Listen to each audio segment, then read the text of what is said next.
Tapos nung bumigay na talaga dahil wala akong magandang ginagawa, alam mo ginawa ko ng bata, umiyak naman ako. Naanak mo naman, no? Oo, iniyan yun eh. Ang inang kulit talaga ng mga bata, no? Anong pinaggagawa. Ano sound trip mo nun? Mga boys to men? Ulan ulit. Mga ganun. Unbended knees. All bended knees? Pero yun nga, Swallow ang my dami breath. kasing technique talaga, no? Ang daming technique na hindi mo naman directly kailangan sampigayin yung babae Para mapasunod. ma-trigger mo yung mga ganong emotions. Kahit in a healthy way, kaya siya. Correct. Naniniwala ako doon. Psychological. Naniniwala ako doon yung sinasabi mo na inutusan mo yung, yung mga chicks mo dati. At tawag daw doon, yung compliance test eh. Kailangan, diba? May tawag pala.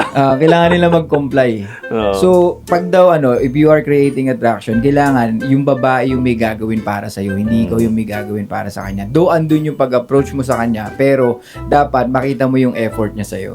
So, pwedeng, let's say, for example, te-text mo siya, pabili nga ng kape. So, siya, sa isip niya, wala lang yun. Pero, laman ka na ng isip niya. Consciously yun.